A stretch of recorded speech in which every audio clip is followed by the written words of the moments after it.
This podcast is made possible by your support and your donations.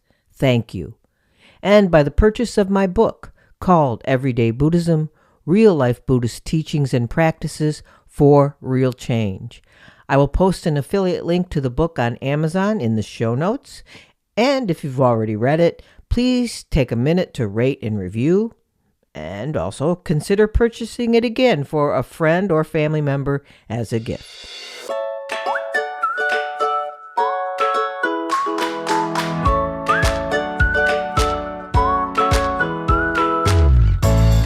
Welcome to Everyday Buddhism, making every day better by applying the proven tools found in Buddhist concepts.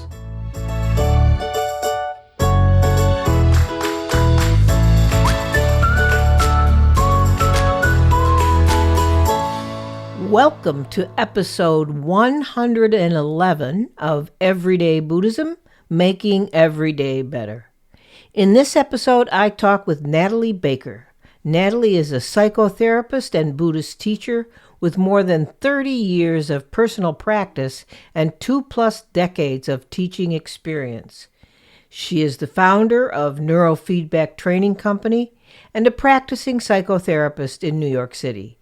Natalie blends the wisdom of Buddhist psychology with modern therapeutic techniques, empowering individuals to navigate life's challenges with mindfulness, compassion, and resilience. Natalie teaches from the strength of her own Buddhist practice, sharing the transformative power of mindfulness and meditation with others.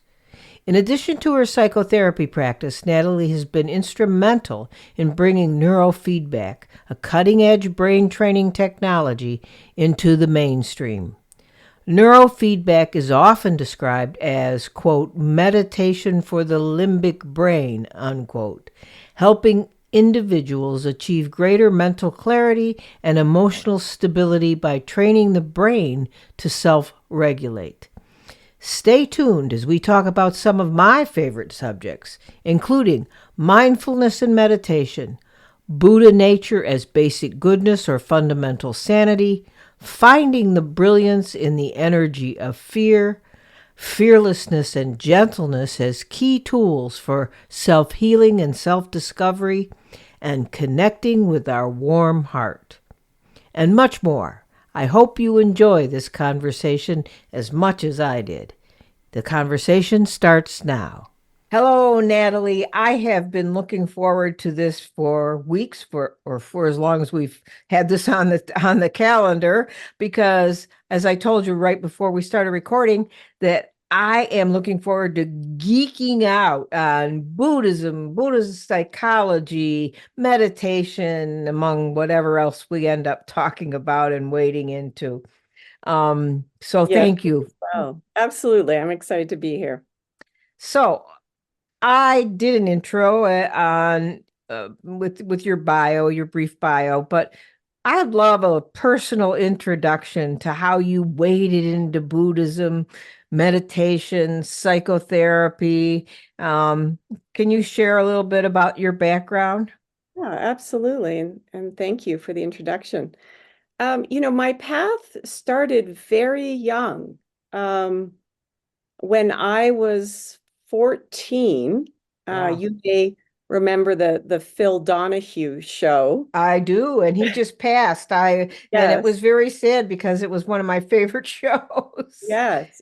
So I remember the day I had gotten home from school, got my snack, and I turned on the TV, and Phil Donahue was interviewing the TM community around meditation. Mm-hmm. And I was like, that is so fascinating. I want to learn how to meditate. And so I looked in the phone book and I found out that there was a TM community. I grew up in Victoria, British Columbia. And I asked my mom if she would drive me down on the Saturday when they were having their open house. And so we went down and I sat through their introduction. And I had this sense of like, nope, this isn't the right thing for me. And, this was, back when there wasn't a lot of meditation communities, there wasn't a lot of Buddhism. And so it wasn't until I was in my first year of university that I found that the Sri Chamoy group, a Hindu group, was offering basic mindfulness meditation class. And so I jumped on that. Um, and I really enjoyed learning the mindfulness technique. But then at the end, they offered for us to become students of his. And I went, nope, this is not for me. And so then about a year later, I saw a poster for Shambhala training, which is out of Trungpa Rinpoche, a Tibetan Buddhist tradition. And I saw the poster and I was like, this is it. And I went to the Friday night talk, and I still can recall the meditation cushion, and I sat down on it, and I really felt like I was home. And Wow. so it was very, the path to meditation was just a very organic thing for me. And then in terms of deciding to become a psychotherapist, it was kind of similar in that I grew up in a family where my mom's family is Scandinavian, Canadian farmers, very practical. You don't talk about your emotions. Yeah. My father traumatized as a child when his parents divorced and his mother died in childhood. And I always felt that he was very sad, like a sad boy living in an adult's body. And, we had no communication in our family around, topics that really deserved a conversation. And I could just sort of appreciate that families didn't need to suffer like this, that we could Mhm. learn how to talk to each other and express ourselves rather than kind of just ignoring, pushing down. And so in high school, I became a peer counselor. And then I did an undergraduate in psychology. And I had planned on doing a clinical PhD in Canada. And during my last year of my undergraduate, I was doing an honors thesis.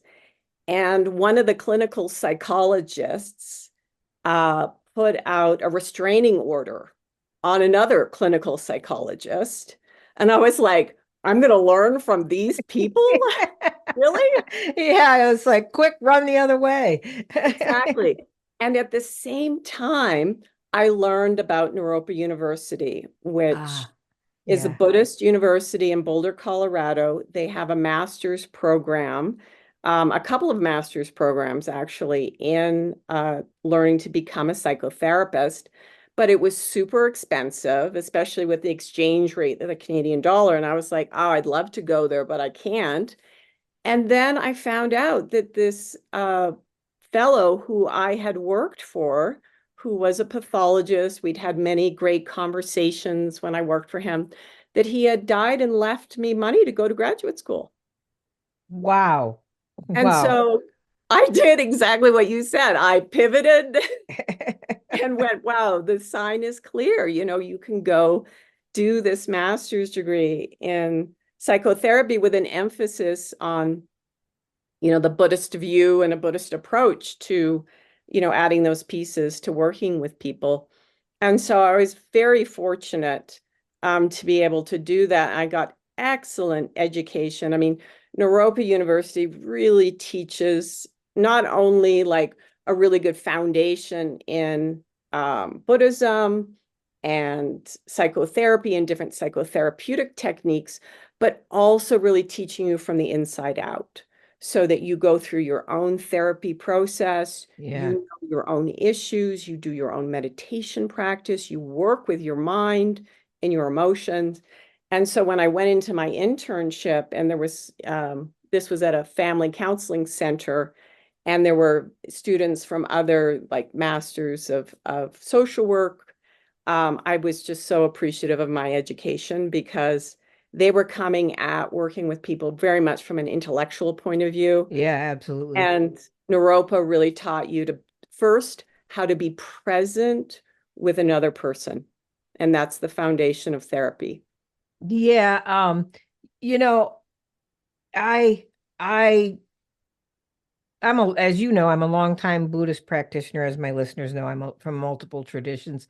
And as Buddhist meditation and Buddhism philosophy, and then the incorporation of that into its practices and approaches, um, I saw it work its transformative powers on me. It was like, despite myself, I was honestly originally attracted to Buddhism, especially Tibetan Buddhism, for the mental bling. I love the analytical stuff, and I studied in the Galupa tradition at first through Asian Classic Institutes, which is the debate and Yes. all the heady stuff, and I was really attracted to that. But that can be such a trap, and I got trapped a little bit, but as I kept working and working with it, and then I started practicing in a Drikung Kagyu local center, and where it was a direct practice, but it was very heavy on the Vajrayana and the visualization, which I really am an atrocious visualizer, and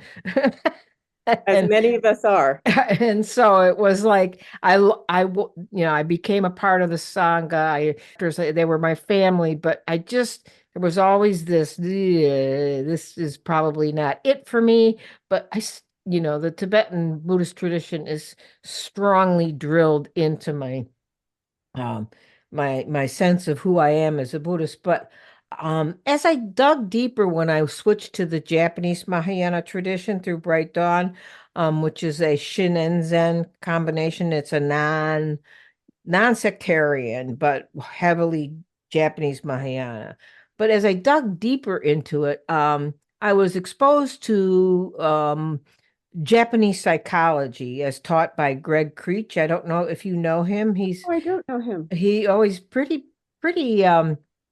he's one of the leading authorities in Japanese psychology, which is Buddhist psychology in essence. He, uses Zen phrases for self-reflection and Morita therapy, if you've ever heard about anything like that. But as so yeah, he's like a teacher of mine because I was introduced to him through our studies to become a lay minister.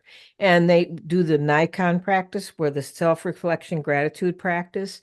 But anyway, his teaching has been an anchor for me throughout the years. Plus, in my previous role before I retired and became this podcaster, was I was a career coach and a behavioral analyst. So I used all these techniques with my career clients without ever telling them that they had anything to do with Buddhism or Japanese psychology, just Terrific. because sometimes I could not get them off the mark. They would Yes. come to me as a career counselor, and they would spend like our first hour together talking about how some boss did them wrong and just circling around the story. And it was like, ah.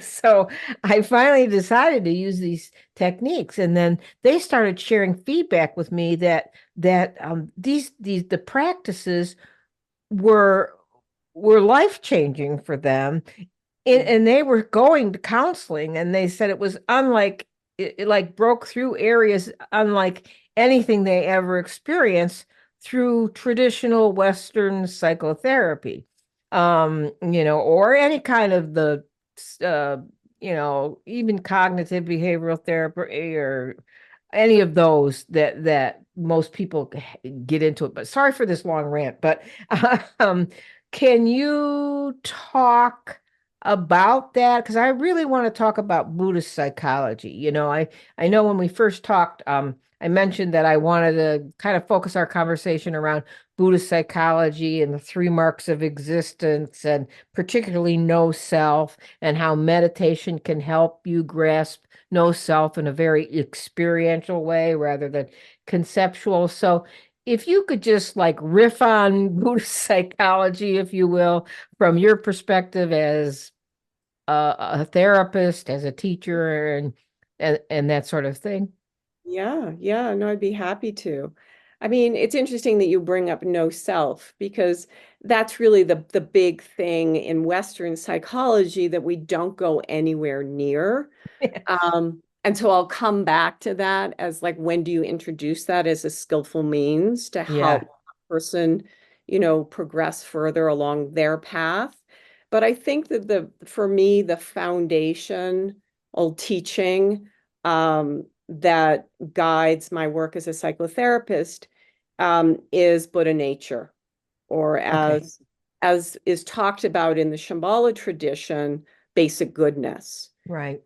And so, just to say a little something about the Shambhala tradition, because I think it's first of all, for people who haven't heard of it, and also because I think it really is applicable to Westerners and how we approach how do we have a better life, right? It's more psychological than maybe the Easterners, the Tibetans, who are like, give me the blessing, Yeah. and that will give me the benefit. Westerners don't think like that. They're like, I need to go through my own inner process in order for me to progress. Um, but the Shambhala teachings are very interesting because Trungpa Rinpoche, when he came, so he was a Tibetan, he left in 59 when the Tibetans invaded.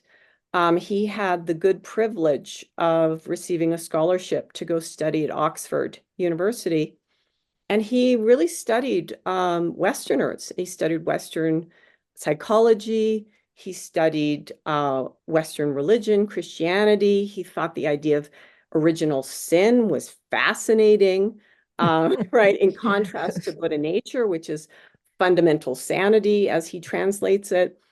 And he really understood that if Buddhism was going to be translated and appropriated by Westerners, it really had to come through Western culture. And that really meant Western psychology needed to Mhm. be integrated.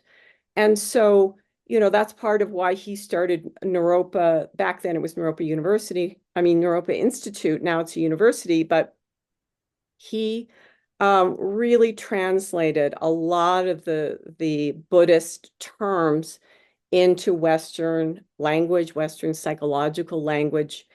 And one of his abilities was that he was a terton. And so, for those who aren't familiar with that, the wisdom tradition in particularly the Tibetan lineage is that wisdom can be passed down from teacher to student in a literal conscious way, but that sometimes wisdom holders recognize that in the future, the information they have to impart that will bring benefit is really for a different time and a different audience. And so they store it, and they either store it physically as scrolls for a future teacher to discover at the right time, or they're stored as what's called mind tamma, which is a very interesting idea, right? That you could kind of store information in, let's say, the collective unconscious, right? To use Mhm. more Yep. Western language. And that the right teacher at the right time would then receive and download that to be presented to those students. And so the Shambhala teachings, they came to Trungpa Rinpoche in the late 70s when he was in the United States. Mhm. And so I personally find that very fascinating, that here is a wisdom set of teachings that was downloaded in America for Western students. And so it happened to be a set of teachings that I really connected with.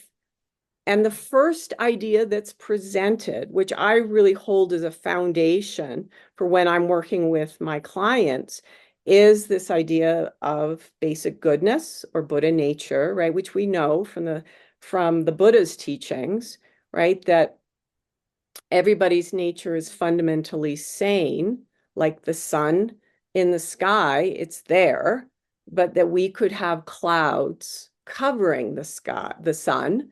And so we're experiencing gray rain, right? But if you can Right. get above the clouds, right, you experience the brilliance of the sun, which has these qualities of radiance, warmth, compassion, right? That's continuous and never fades.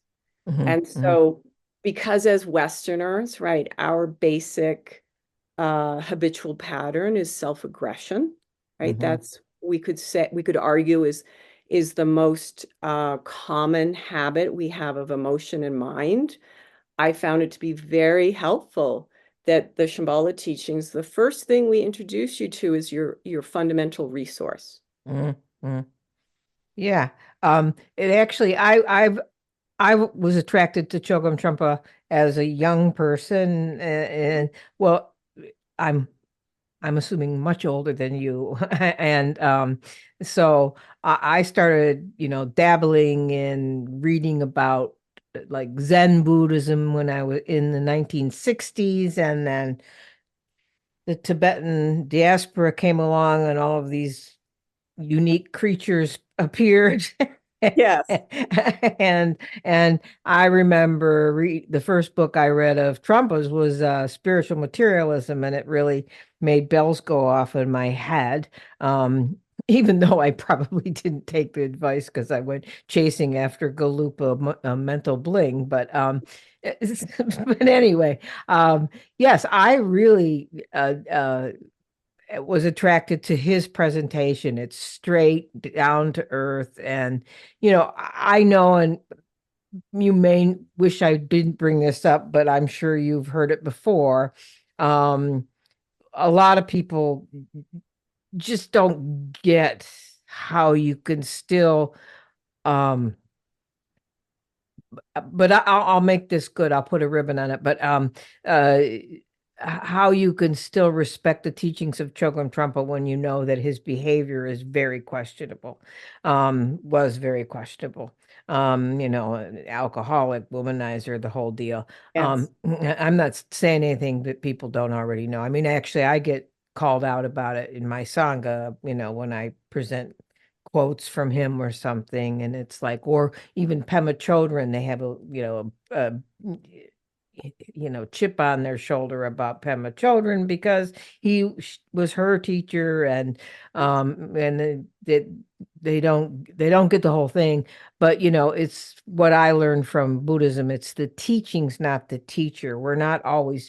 We may have Buddha nature, we may have absolute goodness, but those clouds you talked about, the obscurations, that they can make us sort of imperfect vehicles, even if we're sharing perfect wisdom. Yes. What do you say about Well, that?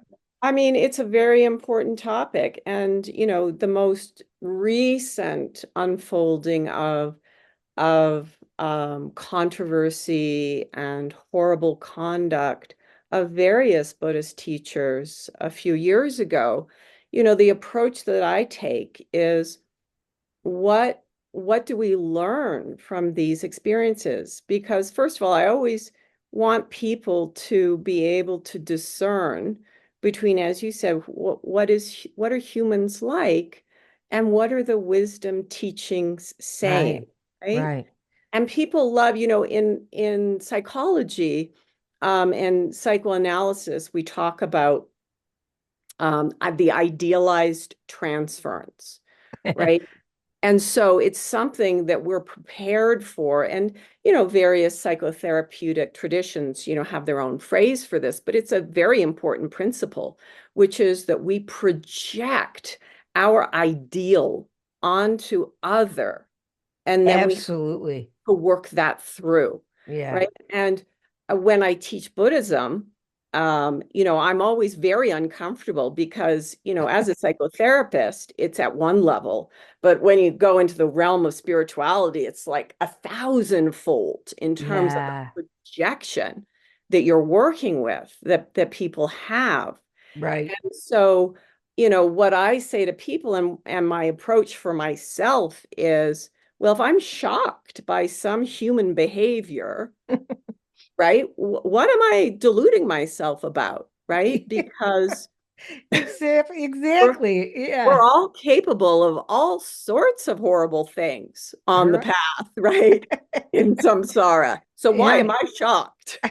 Yeah, I think, it's that, like you called it, the transference principle. And it is kind of like that because it's like, and I've witnessed it, people expect you to, even if you're just a Jamoke American teacher like myself, who I never even actually refer to myself as a teacher, even though I'm a teacher.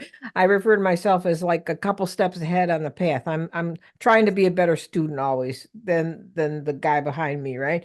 But the point is people still, and you can't make them not feel that way. That's right. They still sort of half expect that somehow you're doing everything right. Like when it's like when I'm giving a Dharma talk with my Sangha or something, it's like I tend to over interject, but you got to remember, I don't do this. You got to, or I don't, I keep falling into the same trap or whatever, because it's just, I'm human too. yeah, exactly. People forget for some reason, or they don't want to believe, or maybe it's their hope that they'll become like that, and then they hope, so they see it in others or something. I don't know. It's very interesting, but I'm glad you brought that up. And the only reason I even approach this subject, because I think it's a great subject, first of all, and I think we should all talk about it. Nothing should be buried. Yes. And it's like, if I didn't, I would be getting emails, trust me. You had a student of Chocolate Tribe. Do you know what I'm saying? It's like they just, I don't know. It's an interesting thing, but I've learned the pitfalls, so that's Yes. why I brought Yes. it up. Yeah. And uh, the two principles of the Shambhala teachings that we use as our sort of tools as we progress along the path are fearlessness and gentleness, which is very interesting when you think about us Westerners, right? That the Yeah. skillful means that we're invited to use is fearlessness. Now, I should define fearlessness, right? Because fearlessness is to not be without fear, right? Because we're humans, we've got a limbic brain, Hmm. right? We're Right. constantly on the lookout for danger, right? We're never going to be without fear, Right. right? So, fearlessness is the principle of you accept that you're fearful, but you turn towards it. You go Yeah. towards the fear and Hmm. you work with that energy to find the brilliance, you could say, in the energy of fear. Yeah. That's one of our paths, right? And whenever, like, it doesn't matter what topic it is, fear gets invoked in us, right? Now I'm uncomfortable. Now I'm scared. Ah, this is bad, right? It's constantly coming up. We're terrified all the time if we're honest with ourselves, right? It's like, Right. no problem. So the Shambhala teachings immediately say, no problem. You're fearful, no problem. It becomes part of the path. Then the other piece is now talking about the whole self-aggression problem, right? Is gentleness, Hmm. right? Right. So soften, right? And we all know that when we get fearful, we get hard, we get rigid, Yeah. Yeah. right? So we soften, right? And we just like difference arises and we harden, right? Oh, you're different, right? Or Yeah. Yeah. you Yeah. don't think like I do, or you don't value what I, right? And we can get hard. And so the Shambhala teaching there is soften, gentleness, right? And of course, the other skillful means is the path of meditation. So we can actually slow down enough that we can know what our experience is rather than just habitually act it out. Yeah, because that meditation is um where we appreciate the gentleness of the present, Yes. because it's available all the time. It's just that we get so entrenched in our armor of fear or whatever, or trauma or whatever we put on, that we're not even available to appreciate that gentleness of the present, or gentleness of the other, who we've stigmatized in some way, and we can't see past that thing that we put on them, right? Yeah. That, that's Yeah. very that's very interesting. I emphatically teach and talk about on the podcast. This is a little off, but it's still in the same vein. So if you don't feel like you want to go with me on this, though, that's okay. it's the importance of, we can go back to the Buddha's original teachings, his original, the first turning of the wheel, and the importance of centering our understanding of life on the Four Noble Truths and the Eightfold Path, and I continually emphasize, which goes along with this, is the importance of the first of the Eightfold Path, which is right understanding or right view, which is a clear, crystal clear, seeing through our essential goodness, our Buddha nature, understanding of the true nature of everything, of ourselves, of others. And that's so critical to mental and emotional balance, yet it's nothing that anyone does, it appears, in our culture. I saw it dramatically during the pandemic. Nobody seemed to accept it as it was. Well, they did for a while because they couldn't not, Mhm. because everything shut down and they had to deal with themselves and deal with the traumas around them. But they scurried back to the life they wanted without taking the lesson that was available through that experience. And, in my book, Everyday Buddhism, I talk about four key attitudes, or attitudes and practices that result from the clear understanding of life as it is, rather than how we would like it to be, like pre-pandemic. Everybody thinks it's 2019 again. And that is awareness, acceptance, appreciation, and action. I use those as 4A words. Because I think that's the whole point, in an everyday way, that the Buddha was teaching. And from those 4 points, I think the practices are dynamic acceptance, and I'm going to emphasize the word dynamic. My my ongoing listeners they've heard me say this a million times, but I just want to emphasize, in the school that I studied with in the Japanese Mahayana Buddhism, was dynamic acceptance, not acceptance. Oh, well, what can we do about it? We're screwed. Here we are. Resignation. Yeah, resignation. Dynamic acceptance is I think it's like that warrior, that fearlessness thing you were talking about very much. Um, and it has a gentle approach, in that there's the acceptance part, but without the resignation, in other words. And that's also, I think, loops back to what you were talking about, is we look at the fear and we address it, we walk through it.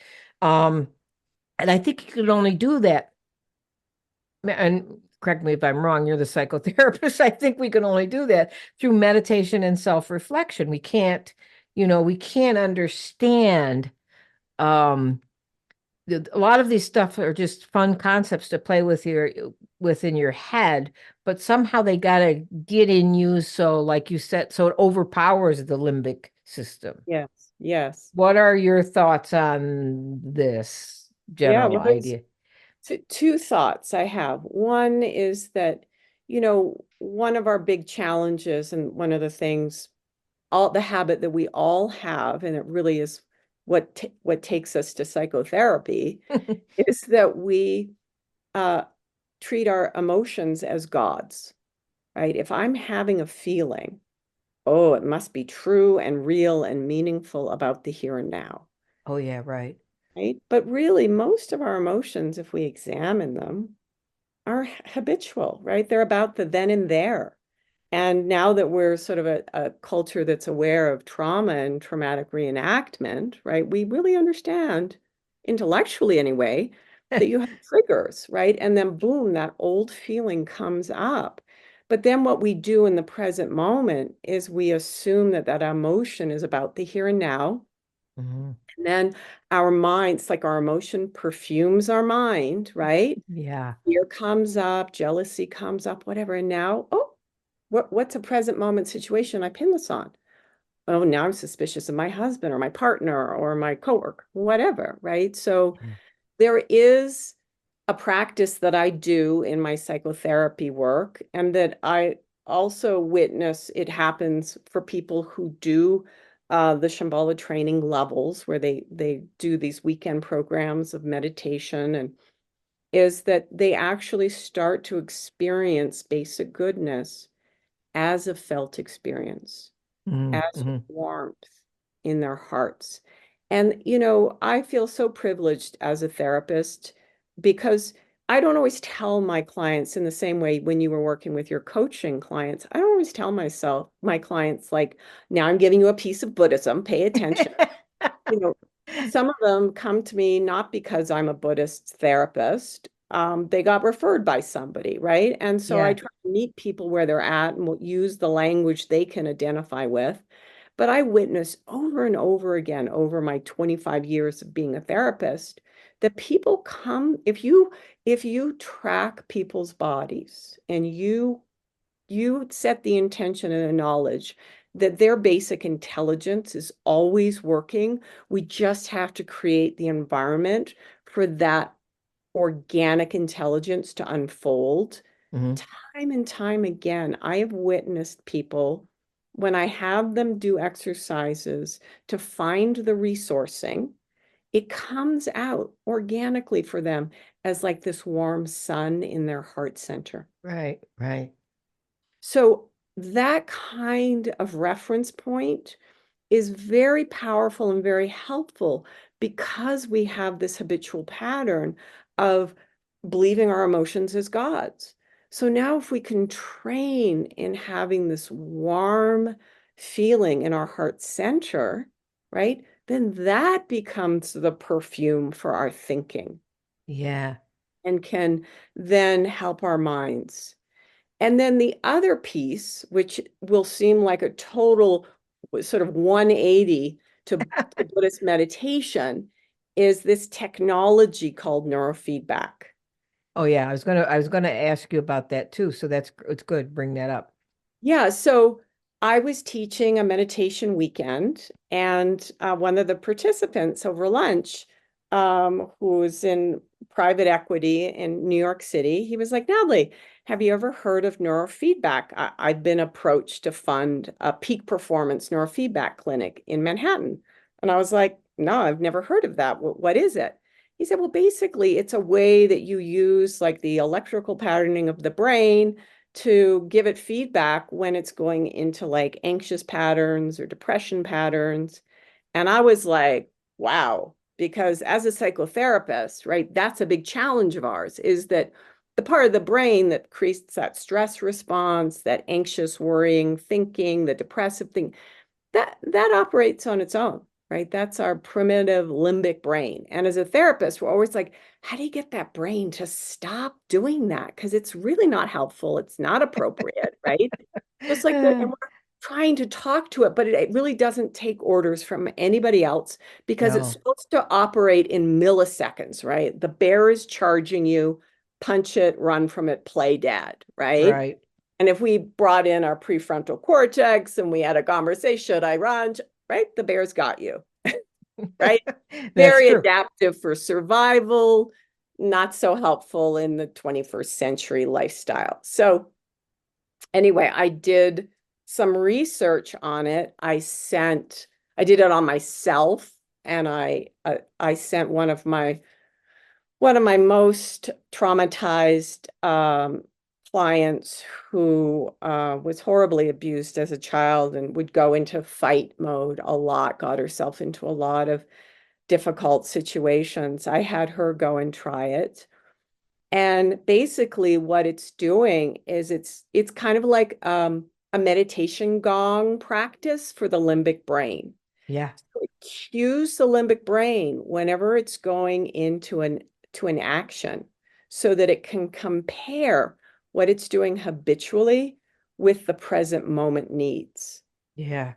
And so Yeah. then, interestingly, the design of that limbic brain is to utilize present moment information when it has the opportunity to take it in.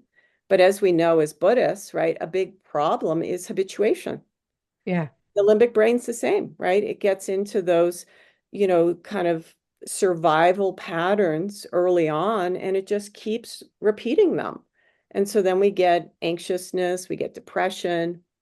And so it was very interesting for me. I have no interest in technology, but I really saw like, wow, this is a skillful means of the current time to help that limbic brain re-regulate into calmness. I can go more into kind of what is really interesting, the point of similarity between the ideal conditions to be able to do a mindfulness awareness practice and where the limbic brain naturally wants to hang out, which is calm, open, present, but it needs help registering that it's stuck in habitual patterns. So then I found adding the neurofeedback piece to certain people, their regimen, therapy regimen or just lifestyle regimen, then they were able to do their meditation practice much more easily because the limbic brain wasn't freaking out, going, no, we're not sitting still. No, no, no, no. We got to be up. We got to be out. We got to be. Yeah, yeah. Yeah. Well, couple things that coming to mind here.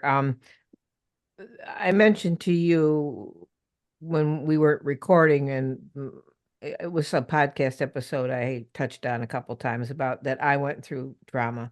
Yes. Um, I didn't, I recognized that I had traumatic issues during the pandemic, and I had them my whole life, although it was when I went to a psychotherapist, she pointed out that I was such a great overachiever at burying them. I had no connection to them whatsoever until they kind of overwhelmed me with I had pretty I pretty much alternated between um fight and rolling up in a ball. And Please. Yes. yeah, that flee, and those were my sort of what I was doing when this when I realized something bizarro was happening to me, and I was very angry at myself, thinking that I'm a Buddhist meditator. How could this be happening to me? I should be the picture of resilience here. And I would get on my podcast and I teach about how to deal with resilience in the pandemic, but little did anybody know what I was going through. Um, so anyway, I did EMDR with Hmm. my therapist, which be and that sort of reminded me of the neurofeedback a little bit. It's a different technique, I realized, Yeah. but it was a way to bring to my conscious awareness the limbic crap that was stuffed away, right? Yes. And in a gentle way. Well, it sometimes it didn't feel gentle, I will say, because sometimes I would have a couple of days after one of those sessions feeling pretty doggone crappy, but eventually it worked through me in a way that I don't think I could touch it. So I really appreciate the neurofeedback, and I've heard about it before. But I was wondering, and I wondered this before too, because I was given meditation practices by my psychotherapist, who was not the least bit Buddhist and didn't even really know much about it. But Hmm. she was talking about how important it was me to get in touch with my body, because I clearly was not. And so she had me focus on my feet all the time, which I thought was a strange thing, but it really worked. Yes. And is there a way, do you think? I mean, I think that technology is wonderful and it's probably particularly appropriate and helpful for people in really bad traumatic situations. It may be just every day, I don't know. But is there a way to break through so that you can approach meditation, so you can be open to meditation, so you can quiet that awful part down without that kind of technique? Without, do you see what I'm saying? This is something I Sure. think about a lot. Yeah. And I think we do a disservice to ourselves and others by thinking that there's one way, Uh-huh. right? Or there's two ways. But really, as the Buddha taught, 84,000 ways, Right. right? 84. And really, the principle is that there are as many paths as there are sentient beings. And so it's really for each individual to listen to themselves and to discern, what is my path? Where am I trying to get to anyway? Yeah, Right? what's the point? What's the point? Where am I? And then so then what actually supports me in getting there? Rather than just being very intellectual about it and going, Right. oh, I should, right? Oh, I should be able to do a 10-day retreat and not lose my mind, right? Right? But the truth is, Exactly. I get That's into day dangerous. Yeah. 5, Yeah. right? And I start to freak out, right? And it's like, okay, this is not, again, we're so habituated to aggression, right? We should Yeah. just push, right? And we don't use gentleness, right, as the energy that carries us along the path. We use aggression. And so, I always say to people like, well, why don't you try something, right? Yeah. And see how it is for you. And is Yeah. it helpful for you?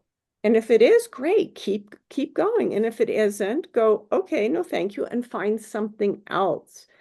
And again, because it's your own path, you need to understand the path, right? So this is where, particularly for Buddhists, I say to them, you have to understand what the path is, right? First, Right, yes. exactly. Because if you don't know what the path is, you're going to go into all sorts of funky cul-de-sacs and do all sorts of things, understandably, but you don't even know where you're trying to get to. Yeah, So, yeah. that's a very kind of, and for some people, they're like, well, that's boring. I have to learn something, right? But Yeah. it's kind of important because it is supposed to be a wisdom lineage that leads you to ultimate realization, as you said, to be able to know fundamentally the way things actually are, Yeah. right? Forever, Yeah. right? To be beyond suffering forever, Yeah. right? That you will be like, this is one of my favorite metaphors, right? That when you're a child in front of a magician and the magician pulls the rabbit out of the hat, you're amazed. You're in Right. awe, right? How did you do that, right? But if you go behind the scenes and the magician shows you how he does that trick, you're never surprised again. No, no. And that's what they say you get to on the path, that you understand things fundamentally, so nothing is a surprise and you get it in the most fundamental way. And so if people don't educate themselves as to where we're trying to get to, and then we can Yeah. talk about selflessness because you brought that up, and I think it's a really important topic, and also spiritual materialism, right? Yeah. Those two things go together. And I see it in psychotherapy, right? People have what we'll call psychological materialism, which, is this idea that mind is going to tell us what perfection is, right? Yeah, right. And if reality isn't lining up with our minds, right? Oh, there's some problem with reality, right? Oh, So yeah. minds are gods. And that is the core idea behind any form of materialism is there's a thing and that thing has to be a certain way, and then things are okay, as opposed to letting go. Yeah, this really touches on like I was talking about, the three marks of existence, which is, um, which is no self, impermanence, and suffering or dissatisfaction. Uh, in my personal practice, and this is why I was kind of looping back to this, is I think this direct embodiment or understanding of no self in a way that's not just a conceptual Yes. thing. You do have to, like you said, you do have to understand that teaching conceptually. Hmm. But if you just understand it at a conceptual level, which is the whole point of what I like to stress in the podcast Everyday Buddhism, is that if you just learn all the concepts and all the silly lists in Buddhism and all if The you 10 just, this, the 5 that. yeah, and that's what a lot of people come to me and say that, or they think, meditation is stopping thoughts. And there's all these cockamamie notions that just get them very confused. But Yes. you do have to learn it enough that you understand that, not that there is a goal, because I hate to, we're too achievement oriented in this culture to begin with. You call that self-aggression, I call it achievement orientation kind of thing. It's like, got to keep pushing, got to keep, it's that Protestant work ethic, got to keep doing it. But things come, but they come when you kind of chill and relax around the concept and think Yeah. about it. But my personal practice, the only way I ever found that to help me loosen the grip on my sense of self, or my sense of thoughts and emotions as gods, as you put it, as something absolute, discrete, was through this an understanding of no self through meditation, because we can't really talk about the absolute nature of things, the things as they are, because we can't talk about it because they're not concepts. Yes. It's an experience. And there's, I think, an old Tao saying that, if you're talking about it, it isn't the way. And do you know what I mean? Yes. And it's the way, because it's the way our intellect grasps everything out there. It's that dualistic, there's the phenomenal world, and then there's me. And there's a phenomenal world, and then there's me. The Dalai Lama wrote about this, and he said, quote, "The absolute truth is something that we have to experience with the mind free of concepts, and in which there are no such dualistic notions." Now, what he's referring to in those dualistic notions is the way our ordinary, everyday mind conceives of things, as a dichotomy of me versus everything else, or subject and object. And I Right. think this is the absolute pickle we find ourselves in trying to obtain this understanding of our essential goodness, absolute wisdom, whatever you want to refer to it as. How can we truly see things as they absolutely are if it requires a mind free of dualistic notions, when our mind is nothing but a jumble of dualistic notions? I think we suffer because of this, because it's like what the Buddha taught in the Second Noble Truth. It's like attachment, clinging, desire, anger, pride, greed, jealousy, hatred, confusion, delusion, right? These are the poisons that mess with our minds and power our thoughts, really, most of the time.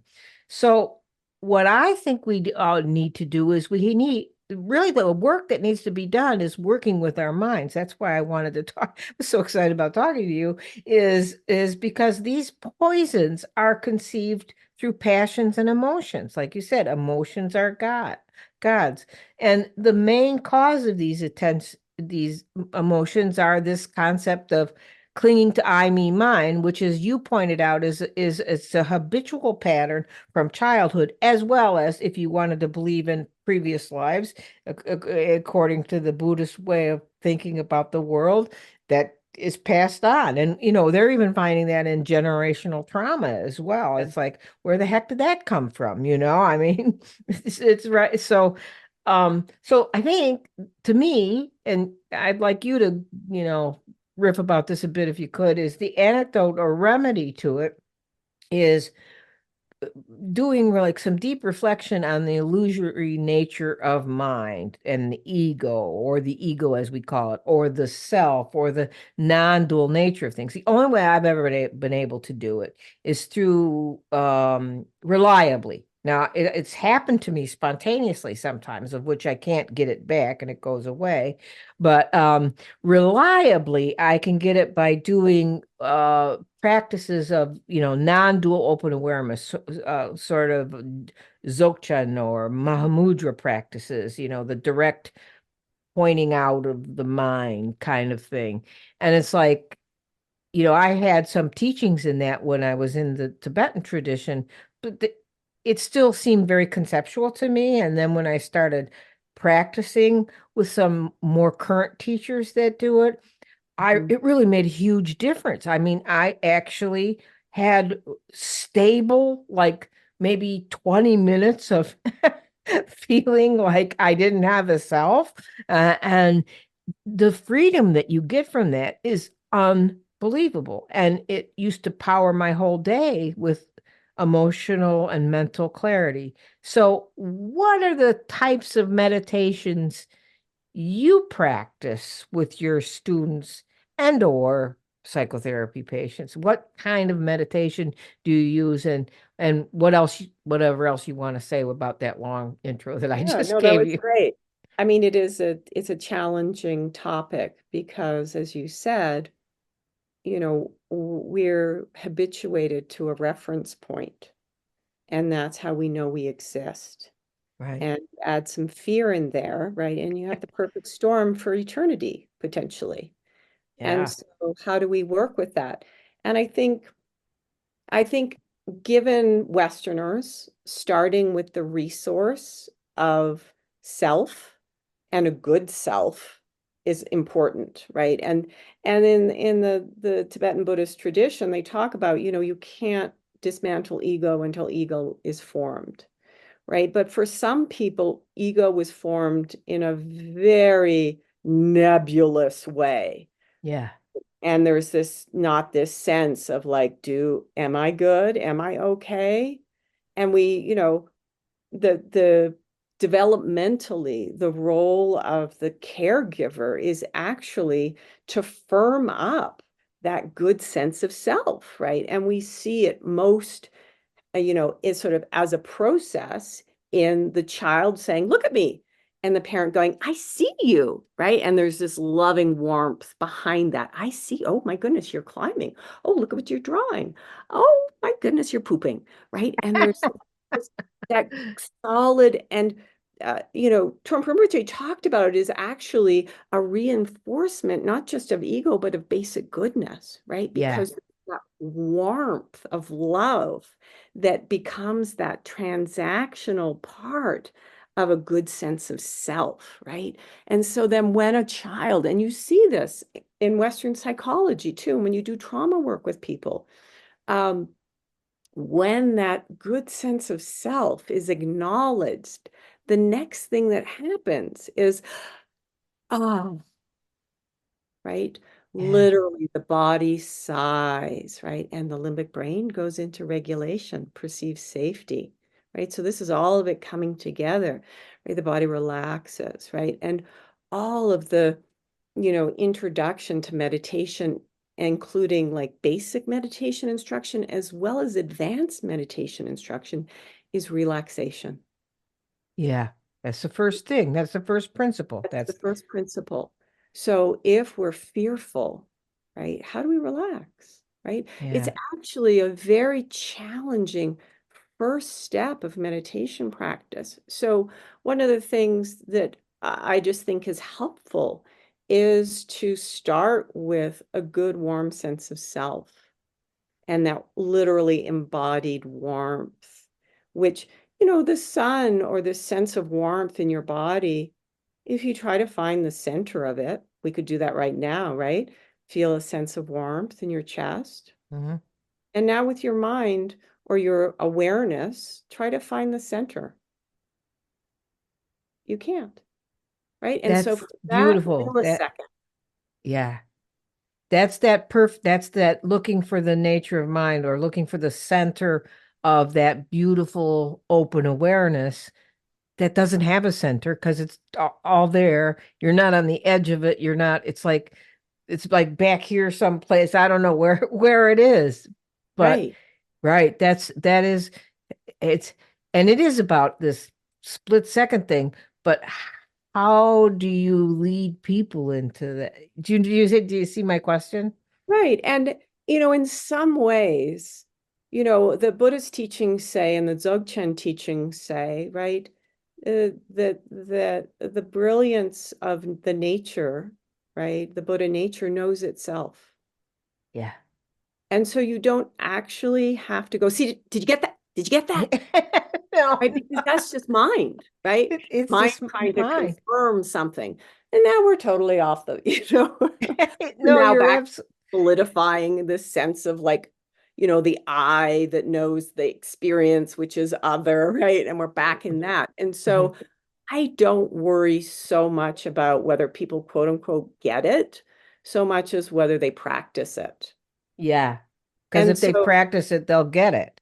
exactly, Yeah, exactly. And it's a non-conceptual knowingness that, when necessary, will be communicated conceptually in some clunky way, right? When it's yeah, needed. But that's really not what we want. We want people to first like do it as something they want to do, right? There's also just the like, you got to create, we have to have meditation practice that people are attracted to. Otherwise, yeah, practice. And in my observation of our sort of just habitual lacking, um, emotional impoverishment that we all kind of have inherited in this era, that really like good feeling is a good foundation for then being able to move towards selflessness. Because ego, fear doesn't really like space without a yeah, reference point, right? That's like a freak out moment. And the other thing I'll say that I do as a practice with my psychotherapy clients that always works, and this is a practice that actually wasn't taught in the psychotherapy program at Naropa, but it was actually taught in the writing and poetics program that Allen Ginsberg started. And Trump Rinpoche taught the poetic students to do something that's called first thought. oh yeah. First thought, I know that. Yeah, And I brought it into my psychotherapy practice as a way to, as an experimentation, and I found that it really worked as a way to circumvent the intellectual defense, right? So, absolutely. It does right? work like that. Yeah, that's why Yes. journaling works. If you teach journaling in a way that it's just spew it all out, just vomit it up on the page, don't try to make it make sense.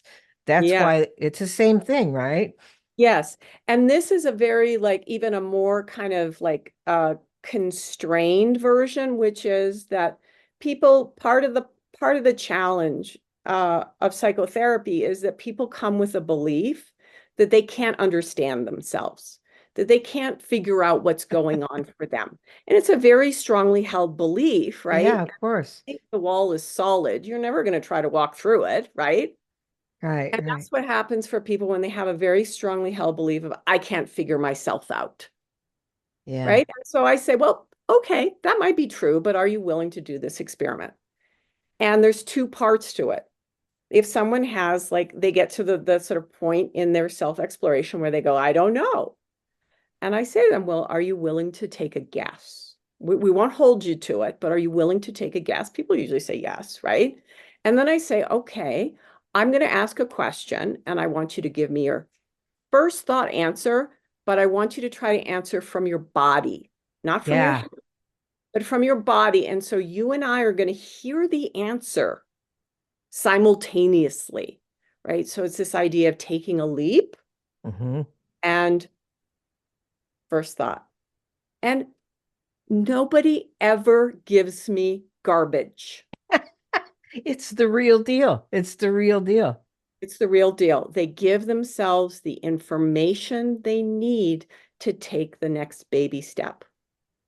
Yeah. So instead of trying to give you something that they've thought that you're looking for, right? Because you're emphasizing that it's coming from your body, not from your head. This really reminds me of EMDR, as a matter of fact, because that's what they did. You do the metronome thing. We did metronome instead of lights.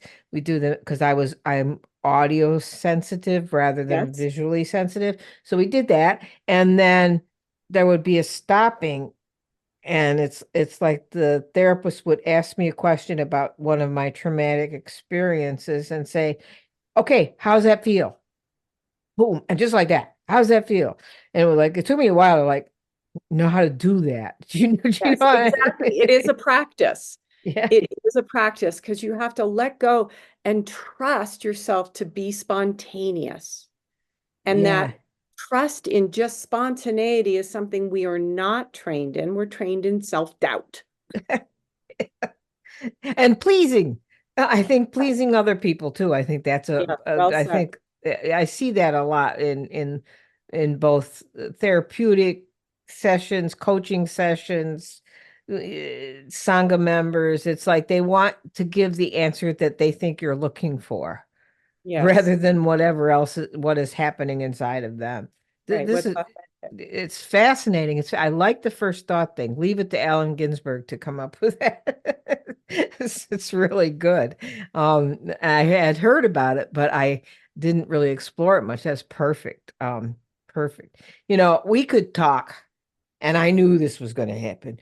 I think we could talk forever, because I am so enjoying this. But I don't want to steal any more of your time. But I do want to toss it back to you for anything else you might want to talk about, related to your teaching, your psychotherapy, your neurofeedback practice, any of that. Of course, I'll put links in the show notes to all of these things. But is there anything else you want to bring up? I think the thing that I want to bring up, and thank you for, inviting me on. I've really enjoyed our conversation, and I agree. We could just go on for hours. I just love talking about this topic, and with you, it's really enjoyable. Um, I think the thing I want to leave people with is the idea of nonlinear change. So I didn't really understand or think about nonlinear change until I started doing neurofeedback, because the brain is a nonlinear change agent. Well, what does that mean, right? Well, we think in a linear way, right? We think, oh, if something's good, it goes up in a predictable, right, way, that straight line up. And then we go, everything's going well, right? Yeah. Right? It's our confirmation that things are okay. But the truth of the matter is, the brain is nonlinear, the spiritual path is nonlinear, the psychotherapy healing path is nonlinear, right? So, what's a nonlinear system that we all know and relate with every day? That's the weather, Yeah. right? Yeah. And when we Yeah. get a dump of snow in April, we don't freak out and go, oh my God, the seasons don't work anymore. Now, what is it going to be winter now instead of like spring and summer, right? It Yeah. doesn't provoke the same fear and doubt, right? Because we know it's a nonlinear system, even though we don't really think of it in that word, right? Right, right, right. But just going back to like your experience of that trauma coming up, right? Yeah. Surprising you, and you're like, what is this? I've been meditating for this long and I should be dot dot dot, right? How is this? Right? And it's like, no, no, it should totally be coming up. All sorts of surprises should come up, right? It's a non-linear path. I don't know what karmic seeds are there, right? Yeah. In my field of, virtuous, non-virtuous, and neutral karmic seeds, right? Passion, aggression, ignorance, however you want to describe those seeds, right? I don't know which ones are going to mature next. And so I shouldn't be surprised and have such a strong preference, right? That, oh, if it's a positive seed that's manifesting now, right? Somebody gave me some cash, right? Oh, I'm good. Life is good. Versus like a negative seed, which is like someone rear-ended my car or whatever, sues me, right? Oh, now things are bad, right? To just really start to soften around that polarization of our experiences, and to go, oh, no, no, no, no, the signs of progress on the path are not linear. They're, I could have any seed arise next. And so it's not what seed arises, it's how can I work with it? Can I still bring it to my path? Right. And then it comes back to well, what is the path? Where am I trying to get to? Right. Right. So that's the thing that the suffering that I see, that I kind of want to just sort of impart this idea, which is that maybe we could be a little gentler and dial down the judgments around what does this mean that X thing is now arising? And Hmm. to just go, okay, it's arising. Can I work with it? What do I need to work with it so that I can bring it onto my path rather than feel like I'm being submerged underwater or whatever?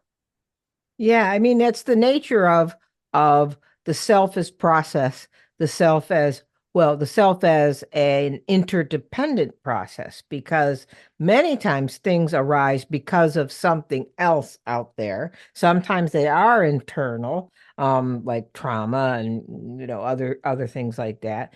But sometimes they are just life interacting with us. Yes. Like you said, somebody rear-ended you, whatever. I remember back in the Tibetan days when I'd go for long retreats and stuff, and people would wait in line to tell the Lama their troubles, I would continually hear them saying, "Oh, geez, I lost my job. I have cancer. All the things," and they would always say, "Very good." Wonderful. And it was very hard for people to hear. I got the point. But see, but then when I started learning more about Japanese psychology and Buddhist psychology and the sense of dynamic acceptance, which is a nonlinear thing too, is it's like it's like, okay, I reworded the Four Noble Truths as, life is crappy sometimes, starting with number one, so that people would get it. It's like, if you expect it to always be the way it always was, or always be the way or you're working to some point of perfection, well, surprise, it isn't going to happen. And you got to find a way to dynamically accept it or embrace it, if you will. So I love that you brought that up. That's wonderful. Great way to end, because if I think, and your gentleness emphasis is very important, because um you don't necessarily have to get all this, but if you could just calm down enough to be gentle with yourself for your own body to get it, Yes. it probably could happen, right? Yes. Yes. And it's a process of softening.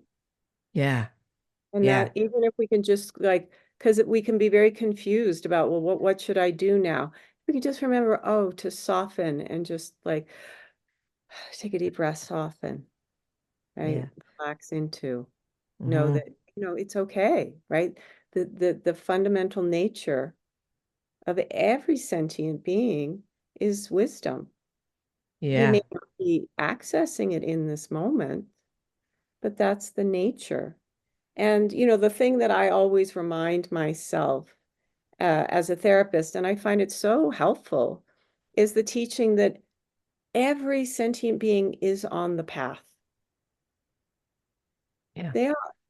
It may yeah. not look like it to you, You're right? right. Or it may not feel like it, right? You're But that right. actually everyone is on the path. So there's no fundamental brokenness or no fundamental confusion or no fundamental self-destruction, right? So even if we can just soften and pause, we're still on the path. Yeah. That reminds me of I keep trying to wrap this up and we keep going on because we're having so much fun talking, but are you in New York City? Yes. Yeah. Do you know Kimberly Brown? Yes. She teaches at Shambhala, sometimes, I think. Yeah.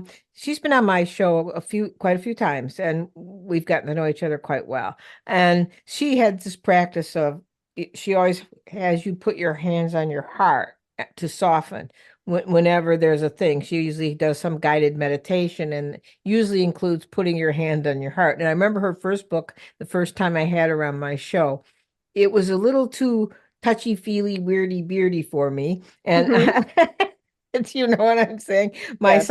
My therapist had me just focus on my feet. That was okay. But this putting my hand on my heart just felt really weird. And so I remember telling her that, and she said, just keep doing it, and you'll get there. And I did. And now it's like almost instinctual when I'm going through some sort of limbic um attack or pressure, if you will.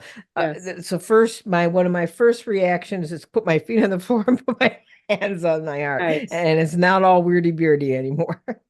Wonderful. That's great. Yeah, that's wonderful. So this was just beautiful, Natalie. Thank you so much. I was so thrilled that somebody reached out to me about you because I didn't know about you. And so, I've got the perfect job in the world because I get to meet all these wonderful people. So thank you for being one of them and for making this such a great conversation. Well, thank you for inviting me and for being a gracious host and such a curious person. And yeah, I hope we cross paths many times. I hope so too. It'd be wonderful. That's it for this episode. I have posted links to Natalie's website and social media in the show notes, where you can discover more about her teaching, psychotherapy, and her neurofeedback offerings. Next up, my usual reminders. We are about to begin a brand new study of the Bright Dawn lineage in the Everyday Sangha through the books of Reverend Gyome Kabose, Reverend Koyo Kabose, and Haya Akagarasu. These are the books I read from in my Substack podcast called Words from My Teachers, which I will post a link to in the show notes. The Sangha is a private, donation-supported group that meets virtually via Zoom every other week on Saturday mornings at 10 a.m. U.S. Eastern Time. Our meetings consist of a service first, including traditional vow recitations and other invocations, chanting, and a short meditation period. The service introduces more liturgy into the structure of our meeting, much like you would find at a non-virtual Buddhist temple, church, or sangha. The service includes a Dharma talk by one of the practice leaders or myself, and possibly a Dharma glimpse by one of our Sangha members. After the service, we open it up to a discussion of the current book study or of anything that was inspired by one of the Dharma talks. Consider joining the Sangha to be a part of a warm and welcoming Sangha community. You can learn more about the Sangha by viewing the bonus YouTube podcast where me, Bradley, Janayo Sensei, and Terry Zenkai Hoskin, our practice leaders, talk about what the Sangha and what everyday Buddhism is all about.